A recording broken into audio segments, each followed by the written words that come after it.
Olá, seja muito bem-vinda, muito bem-vindo ao nosso Executive Cast, uma iniciativa da FIA Proinfo que conecta grandes mentes da tecnologia e inovação. Eu sou a professora Yara Yamamoto e no episódio de hoje nós temos a honra de receber a Naira Kelly, que é coordenadora de operações da NIB. Naira, é um prazer tê-la aqui. Muito obrigada por ter aceitado o nosso convite. Obrigada pelo convite, Yara. Adorei. Vamos começar o nosso bate-papo, porque eu estou cheia aqui de perguntas para te fazer, com um monte de coisas. Para começo de conversa, falei que você trabalha na NIB. O que faz a NIB? Bom, a NIB ela é uma empresa que orquestra experiências dos clientes para os clientes deles. Então, a viabilidade de toda a comunicação dos nossos clientes via chatbot, e-mail, URAs, canais de voz, a NIB ela orquestra tudo isso para os nossos clientes se comunicarem com os clientes deles. Então, é uma empresa que fornece experiência de atendimento. Ela está presente em diversos segmentos: energia, varejo, saúde, em todas as pontas conectando os clientes e gerando essa experiência de atendimento e sinergia que é o que o cliente lá na ponta espera. Interessante. Então podemos dizer que é uma empresa de comunicação. E comunicação é um fator crítico de sucesso para qualquer tipo de empresa, não é mesmo, Naira? Tanto Total. Pequena, média, grande. Sem comunicação, já dizia lá o velho Chacrinha, né? Sem comunicação a gente não faz nada. Mas conta pra gente, como é que foi o seu primeiro contato com a área de Customer Success? Você já trabalhava com isso? Foi um desafio novo? Conta pra gente. Foi um desafio totalmente novo, Yara. Eu não tinha atuado anteriormente. Eu vim do segmento automotivo, formação em engenharia, então a vida me direcionou para a tecnologia. Por isso que eu cheguei na NIB, passei por Natura, ajudei a implantar, fiz parte do projeto do Natura Pay, que é um projeto que já movimentou mais de 26 bilhões em território nacional. E isso me abriu as fronteiras para a tecnologia, a comunicação, toda essa viabilidade do que a IA e a tecnologia oferecem, né, para viabilizar as comunicações. Então, eu cheguei até aqui por conta da comunicação, da tecnologia, dessa sinergia entre clientes e empresas. Você fala de tecnologia. A gente está falando de mulheres. Nós somos 2 mulheres que trabalhamos com tecnologia. Por mais mulheres na tecnologia, não é mesmo, Naira? Com certeza. E você participou de uma entrevista aqui para entrar na pós. O que te motivou a buscar essa formação? Você que vem de uma área técnica, e conforme você colocou a sua trajetória. O que mais me chamou a atenção foi a grade do curso, pela amplitude e o quão completa eu identifiquei que era, quando eu estava buscando essa formação para orquestrar uma área. Então, o que mais me chamou a atenção foi, claro, o nome FIA, no mercado de educação, claro, né, que é renomada, e a grade em si, por ser tão completa e direcionada para o que eu buscava naquele momento. Nós temos uma preocupação aqui muito grande, Naira, com a formação de executivos nas áreas que a gente atua. E a gente sempre coloca profissionais de mercado muito bem posicionados, porque nós acreditamos que a experiência de vocês vai ser de maior valia, tanto quanto vocês tenham profissionais que estão no dia a dia. Isso fez a diferença no curso para você? Fez, e até como eu menciono na empresa, né, a FIA, ela me fez sair de uma tela em branco para um mundo de ideias e possibilidades. Falar com profissionais já atuando na área, em grandes empresas, me trouxe muita troca, muito network também. Eu busquei muitos alunos que eu via assim, posicionamento nas aulas, ideias, e pós-aula eu perguntava, posso bater um papo? Podemos falar um pouco sobre? Me conta como que é na sua empresa, porque eu tinha que montar um cenário. E não tinha essa área de sucesso do cliente. Então, esse foi o principal desafio, de fato. Corajosa você. Então, significa que você implantou uma área nova, totalmente nova dentro da empresa, é isso? Totalmente nova. Essa área não existia.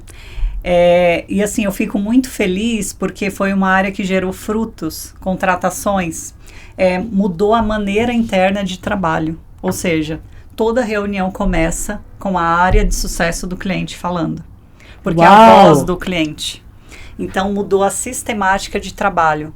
Todo início de reunião, de métricas, de resultados, sempre começa pelo sucesso do cliente. E me conta o seguinte, Naira, toda mudança tem um incômodo, porque as pessoas não estão acostumadas. Você sai daquele seu status quo de conforto, de saber, e aí vem, de repente, uma mulher colocar uma área nova, nem sempre o cliente tem razão, a gente passa por isso. Quais foram os principais desafios?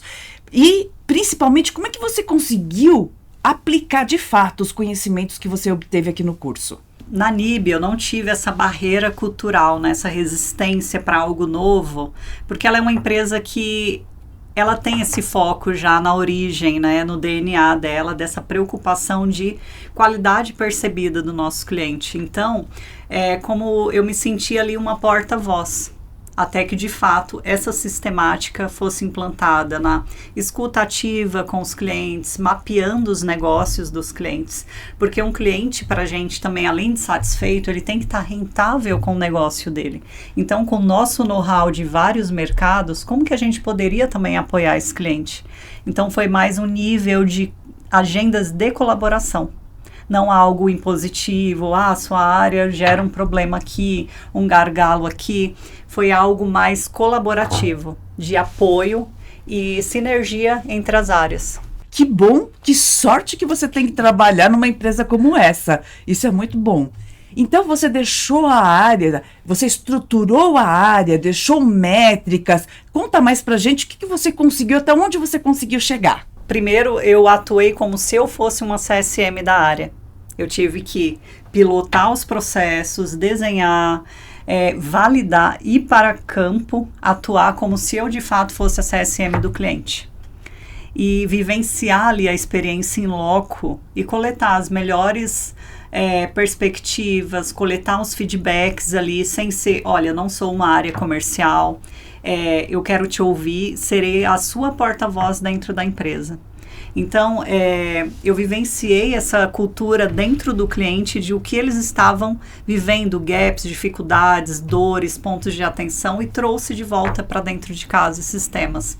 Então, nesse desenho consistem as métricas de CSM. Foi aí que eu comecei a identificar os clientes, os segmentos, porte dos clientes, o quanto e recorrência eu tenho que atuar com determinado cliente. É de fato criar a jornada personalizada para o cliente, entender a curva de maturidade que ele se encontra. E a partir dessa curva, ele precisa de treinamento, ele precisa de uma consultoria, um mapeamento de oportunidades ou itens que ele ainda tem disponível em todo o pacote que a gente oferece de produtos e funcionalidades e não usou. E aí ele fala, nossa, eu nem lembrava que eu tinha esse tema disponível.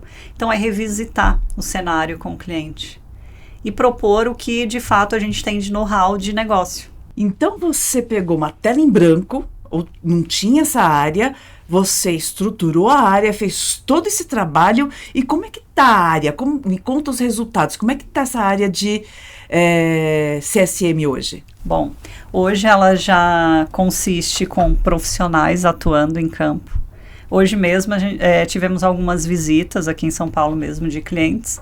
Cada um já tem a sua carteira.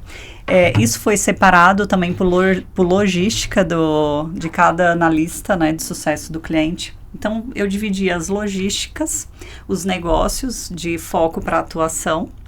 Então, hoje, já é uma área que tem profissionais atuando, gerou emprego essa iniciativa. E eu tenho 2 mulheres na área. E olha que interessante, Yara. Uma delas eu trouxe do segmento de saúde. Olha! Ela atuava como enfermeira em UBSs.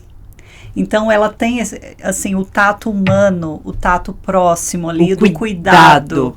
O cuidado, Yara, e isso que mais me chamou a atenção no perfil dela, porque a gente precisa ter essa empatia com o cliente, a gente precisa ter essa proximidade e um interesse genuíno. Então ela me trouxe esse insight, e o que eu sempre falo aos times, o não saber, ele não pode ser definitivo, né? Ele tem que ser uma construção, e o que eu faço com aquilo que eu não sei? Se eu avanço e adquiro conhecimento, ou se eu convivo com não saber. Então, a FIA me trouxe todo esse horizonte de aprendizado, de gerar emprego, de construção, e partir de uma área com processos, com métricas, pessoas engajadas, entendendo o seu propósito. Então, eu vejo que foi um sonho que saiu do papel, e eu vejo acontecendo, eu vejo as pessoas replicando os processos já que foram desenhados no passado para essa área. Então, eu fico com muita satisfação, fico muito feliz de ver algo que passou por todo esse processo acontecendo de fato. Eu tô até emocionada aqui. Arrepiou. Porque como eu sou uma gestora de área de operações, e quem é da área de operações sabe, entregar um produto ou serviço Sim. para um cliente, seja B2C ou B2B, é uma tarefa, é um desafio enorme. E aí quando eu vejo essa sua fala, falando de tudo isso, o que aconteceu na sua carreira, eu realmente fico emocionada, fico feliz em saber o quanto o nosso impacto está impactando o seu negócio e a vida de outras pessoas. Então, já colocando isso, você foi promovida, como é que isso impactou a sua trajetória profissional, Naira? Bom, Yara, sim, eu tive esse reconhecimento da NIB também, essa oportunidade. Agora, eu me desloco um pouco mais da área de CSM, uma vez que já está consolidada, métricas muito bem estabelecidas, as pessoas pilotando. E aí, agora eu assumo um novo desafio de gerente de operações. Eu fui promovida nesse processo de transformação, e eu acho que trouxe uma visibilidade muito positiva num cenário de processos, métricas, de construção, de time. Então, eu abracei esse desafio novo como gerente de operações. E que desafio! Nossa, que muito bom ouvir isso de você. Naira, em termos de resultados, nessa área que você implementou, e claro, todos viram o seu excelente trabalho e por isso que você foi promovida, teve impacto no resultado do negócio? Porque no final do dia, o que os gestores querem saber, tá bom, em termos de venda, retenção, churn, margem, enfim, o que aconteceu? Primariamente, a questão do comercial, de vendas, né? Essa área, ela começa a ser embutida como um serviço na venda. Então, reforça também o engajamento de um possível cliente, um possível lead. Porque é uma empresa que tem uma jornada personalizada para os clientes deles. Então, é diferente o olhar numa mesa de, não, mas essa empresa ela está preocupada com o cliente, ela tem uma jornada para isso. Então, ganhou-se um impulso também para o time comercial de vendas. E a detecção de um possível churn pelo comportamento e desvio do cliente. Ele deixou de usar, quanto ele está usando. Então, a gente não tinha esse acompanhamento de perfil do cliente. Possibilidade de churn por um perfil, ou um comportamento do cliente, ou um downsell, ou uma possibilidade de upgrade, de upsell. Então, a gente também identifica esses gatilhos, né, de possíveis upsells para o comercial. Então, assim, tem uma possibilidade de venda aqui, a gente direciona, olha, identifiquei algo ali interessante que podemos avançar. Então, mudou-se também a estratégia de vendas e a abordagem de reversão também para resolução de problemas, para um cliente que sinaliza um churn. Então, demanda uma ação imediata. Agora eu tô entendendo porque o seu presidente resolveu te dar essa promoção. Porque você fez todo esse trabalho com os KPIs, deixou tudo redondo, passou para um time de peso, tocar o negócio, tudo pronto. E ele falou assim, então agora, Naira, deixa eu te pegar e levar para uma outra área estratégica da empresa que está precisando das suas competências, do que você fez. Porque assim, a gente precisa, ou ainda mais hoje, com a gente falando de inteligência artificial, vai ou não roubar o nosso emprego, enfim, a gente sabe, né, que toda essa ferramental de inteligência artificial vai sim dar um impacto no mercado de trabalho. Mas você mostra que o seu talento, a sua dedicação principalmente, porque você chegou, puxa vida, fiz um curso de engenharia lá atrás, mudei totalmente de carreira, vim aqui fazer um curso de CSM na FIA e vou estruturar uma área do zero. Você foi lá, fez e conseguiu. Aí eu vou terminar, a gente está quase no fim, mas eu não poderia deixar de perguntar, que conselho que você daria para uma pessoa que está começando na área de sucesso do cliente, ou mesmo ela sonha em estruturar uma área do zero, como foi o seu caso, o que você falaria para essa pessoa? Bom, eu falaria, tenha real interesse no seu cliente, conheça o seu cliente, esteja próxima e seja uma pessoa de escuta, uma pessoa que quer de fato otimizar a jornada do cliente, o processo dele. Entenda as métricas também, porque tem toda uma teoria das métricas, não é algo que pode ser deixado de lado. Compõe esse todo. Tem esse planejamento de uma jornada intencional para onde você quer levar o seu cliente. Daqui a 1, 2 meses, 3 meses, tenha isso muito claro. Esse interesse genuíno, essa proximidade, empatia, acompanhamento, eu acho que traz uma segurança ao cliente de, olha, essa é uma empresa que de fato está preocupada e eu posso contar com ela. Então, a proximidade, empatia e conhecer e mapear o cliente. Acho que é um bom ponto de partida, Yara. Isso significa que uma teoria é a base de tudo, porque a gente tem pessoas que falam assim, não, mas eu infiro, eu acho que os indicadores são aqueles que são óbvios. Não é tão óbvio assim. A gente precisa da teoria para poder se embasar e fazer um bom projeto, como você fez. Eu, se fosse o seu presidente, teria muito orgulho de você. Mas eu fico feliz que é uma empresa também que me tira da zona de conforto. Eu cheguei para fazer melhoria, aí passou um ano, eu já estava em cargo de gestão. E aí o CEO, né, que é o que me confia essas aventuras, ele falou assim, Nairo, eu acho que você tem um jeitão de gestão. Aí ele falou, não, fica num teste aí 3 meses, se der certo, você continua, senão volta lá para sua cadeirinha. E aí eu fui seguindo, aí fiquei na coordenação e agora assumo como gerente. Olha que legal. Pois é. Tanta coisa boa aconteceu porque você aceitou um desafio do novo. Você poderia falar não, né? É isso. Não, olha, eu já tô aqui nessa área, essa área está consolidada, peça para outra pessoa. Exatamente. Mas e aí? Você não seria testada, você não seria promovida, você não teria esse retorno que você teve. Muito bom. Não, e às vezes a gente se limita ali no que eu sei, né, E é aquilo que eu mencionei, eu não posso conviver com aquilo que eu não sei também. Porque às vezes é uma oportunidade que eu desconheço, ou uma habilidade. Então acho que estar aberto ao novo é muito importante, assim, principalmente no mercado, né? E principalmente o que eu falei sobre a inteligência artificial. Se hoje você se estagnar, ficar naquele lugar achando que tá tudo certo, tá tudo errado. Mas tem gente que quer essa posição, eu vou bater ponto 30 anos, deixa eu aqui no meu casulo e... Cadê a lista de tarefas? Eu não entrego? Você ticou? Checou? Pois é. Então tá tudo certo. Eu fui contratada para isso, eu tiquei tudo, eu entro aqui no horário, saio no horário e faço as tarefas. Será que vai ter mercado para esse tipo de profissional? Com tudo que as inteligências artificiais estão fazendo? Com certeza não. Então, a gente tem que acompanhar as mudanças, boas ou ruins. Não estou fazendo juízo de valor aqui, mas a gente tem que acompanhar essas mudanças. Sim. É necessário, eu acho, pra gente também.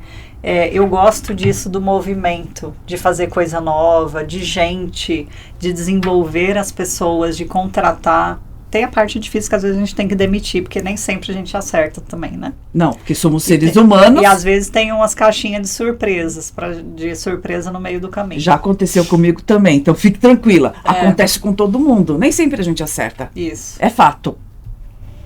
Mas essas pessoas, que nem a moça da saúde que eu comentei, sabe, perfis ali que eu vi que tem a preocupação com o cliente.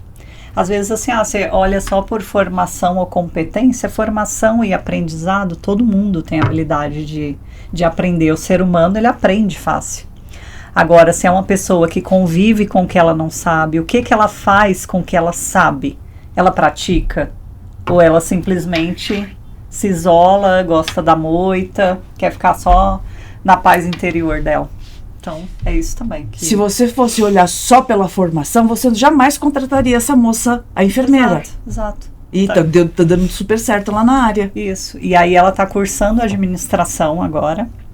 Mas eu vi isso eu falei, gente, uma pessoa que ela trabalhou num posto de saúde, atendendo todo tipo de perfil e lidando com o cliente, vem pra cá, filha.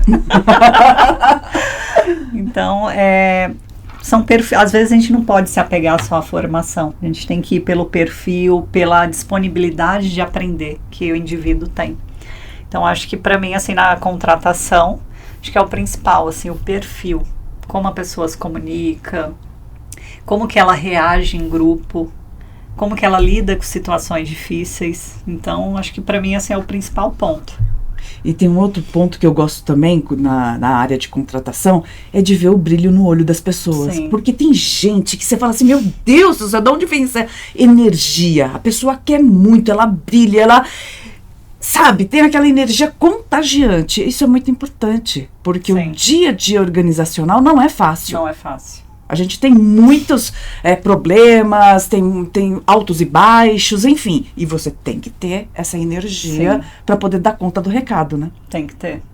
Às vezes o cortisol, o colesterolzinho lá em cima e tal, mas precisa disso. Desse tato humano também, porque envolve muito o tempo todo pessoas. Aí você tem que, às vezes, ser um pouco paternalista, né? Do dar conselho, vem cá, não, o que está acontecendo? Então, a gente também se colocar no papel do colaborador também, não só no do cliente. Então, a empatia que você tem que ter o tempo inteiro, basicamente, de relações, né? Mas é um processo que eu gosto muito, tá? Assim, uma coisa até que eu frisei também no texto é o quanto o ensino transforma vidas. Eu não sei se eu consegui deixar tão clara essa mensagem. Deixou. E principalmente, e o seu TCC? Como é que foi fazer um TCC? Sabe que foi fácil? Ai, que legal! Porque eu fiz o TCC da área que eu construí. Então, eu fiz o TCC ao longo do curso. Você foi montando. Isso. É como se fosse um diário. Isso, Querido diário, hoje eu fiz essa área aqui. Eu aprendi sobre essas ferramentas, deu certo, não deu certo, eu apliquei, enfim, eu experimentei. Não, e aí a gente começou a atuar, o cliente, e assim, eu criei uma metodologia lá que todo mundo usa. E aí, com todo esse processo, a gente começou a mandar NPS, ter recorrência de envios. Então, ouvir mais o cliente, e lá no cliente ouvir pessoalmente. Eu vi que você deu uma nota que não foi legal, o que aconteceu? Você pode me contar um pouco? E trazer esses feedbacks também do que a gente tem que melhorar. Então, assim, mudou totalmente a empresa, essa área. Tem uma empresa ali, desse segmento, que ela atua assim. Por que você não começa a usar isso aqui para abordar o seu cliente? Então, isso trouxe, assim, uma confiança diferente nos clientes. Uma previsibilidade. Olha, eu sei que tal dia vem a CSM aqui me visitar. Então, alocar os temas para ela. Aquilo que eu comentei do previsível em meses. Em qual estado eu espero encontrá-lo em cada mês? Cada pequenos avanços. Eu falo muito de meta SMART, sabe? Ter também um diálogo com a realidade. Então, a gente precisa muito disso e alinhada, combinada com o cliente, com os decisores, revisitar o que foi contratado e muitas vezes, assim, tem muita empresa que adquire o cliente. Já é cliente, deixa de lado. Implantei, estou aqui em fase de projeto. Implantado. Então, não tem essa linha longa de relacionamento, sabe? Toda uma construção de relacionamento. Então, é tão difícil conseguir um cliente. Muito. E você vai pegar... Pois é, muito fácil. Perder é fácil. Então, ter um gerenciamento da relação com o cliente é importantíssimo, é fundamental. Por que eu não posso ter um relacionamento com ele e posso deixar continuar o cliente por um longo tempo? Sim. Se você tem oportunidades para isso, se você tem serviços para oferecer, por que não? Exatamente. Mas precisa de tudo isso que você fez, né? Sim. E eu juro, assim, no começo eu pensava, gente, eu não esperava o impacto que teve na empresa, essa área. E elas podem estar trabalhando em coisas que não seriam necessárias naquele momento. Mas a curva de adoção dessa empresa, assim, é algo que me chamou a atenção. Mas eu acho que é porque também, quando o CEO, ele apoia uma estrutura, uma área, e vem, assim, meio que top-down, as pessoas seguem aquela diretriz. Então, acho que teve também... Facilita muito. Teve muita dessa influência dele de trazer essa relevância para a área. E as pessoas verem a consistência disso, em pontos consecutivos de status semanal, sabe? De como as pessoas absorveram isso, essa linguagem dessa área. Porque é uma linguagem simples, que tem uma métrica, que é mais fácil de adotar. Exato. Muito boa sua história, incrível, adorei entrevistar você. Yara, obrigada. Eu adorei a energia que você tem na fala na hora da entrevista também, achei bem legal. A gente precisa, eu amo o que eu faço. Com certeza. Eu tenho esse brilho nos olhos. Eu amo o que eu faço e eu realmente, todos os desafios que foram dados durante a vida, eu sempre mergulhei. Falei, gente, bom, o que vai acontecer? Não dá certo. O não eu já tenho, né? Bom, bora fazer. E bora aprender, e bora errar. Porque é assim que a gente aprende e vamos em frente. Sim. Mas eu acho que é isso, a abertura para o novo. Eu acho que só o novo que pode levar ao próximo passo. E aí é isso, né? Novos ares, novos desafios, um novo time, uma equipe bem assim... de 3 pessoas de CSM, eu vou para 15 agora. Nossa. Então, assim, uma logística, assim, um gerenciamento do tempo, porque eu tenho também que... porque a gestão, ela é isso, né? Tempo, disponibilidade para as pessoas e interesse genuíno. Você tem que ter o interesse ali pelas pessoas que estão no jogo com você, porque senão elas vão falar, eu tenho um gestor que não me apoia, uma gestão que não me ouve. Então, se você não dedicar essa disponibilidade, esse tempo e esse interesse, você não vai ter equipe junto. É isso mesmo. Você tem que estar ali próximo. Eu sinto isso todos os dias. Eu também envolvê-los nas decisões, nos processos novos, coletar a ideia de cada um, não ser algo assim, vai ser assim, tem que rodar desse jeito. Acho que é trazer as pessoas para a mesa também, acho que torna esse processo muito enriquecedor, assim, como o Kaizen, por exemplo, que é assim, né, de envolver os times e... Essa corresponsabilidade faz as pessoas falarem, puxa vida, estão me chamando pro jogo, eu tenho que performar. Exato. E esse engajamento deles, assim, eu senti muito, assim, mas a minha gestão já é mais essa de ser mais paternalista, mas aí acaba que a pessoa fala assim, pô, não vou querer decepcionar a Nai, no trabalho eles me chamam de Nai. Aí eu falo, não é bem assim, então às vezes conselheira, mas eu acho que tá ali, sabe, nessa proximidade também, que a gestão demanda. Um gestor ausente ou distante, o pessoal até fala, gestor helicóptero, né? Pousa, sobe já, só delega e vai embora. Não pode ser assim, né? Tem que ter o contato ali, a proximidade. Eu acho que é isso que eu prezo muito na minha posição, ainda mais agora com mais gente, eu preciso me organizar para isso também. É verdade. Parabéns! Esse episódio foi incrível e eu só posso falar no nosso muito obrigada, Naira, por você compartilhar tanta experiência, tanta visão com a gente, tanta dedicação que você teve. Obrigada, Yara. Obrigada. Bom, pessoal, e você que está nos assistindo ou está nos ouvindo, não percam os próximos episódios do Executive Cast, que a gente sempre traz aqui profissionais como a Naira, pessoas que podem contar o que eles fazem no dia a dia das organizações e como transformar. Eu sempre digo, é sempre um desafio, né, Naira? Sim. A gente pegar alguma coisa assim. Mas nada melhor do que um bom desafio. Isso é uma frase minha que eu sempre digo para os meus alunos. Um bom desafio faz você mudar, faz você sair do seu status quo, faz você brilhar, porque você é desafiada e tem que aceitar aquele desafio. Bom, ter não, né? Mas se a gente aceitar o desafio, muita coisa vai mudar. Muito obrigada a você que está nos assistindo. Até o nosso próximo episódio do Executive Cast.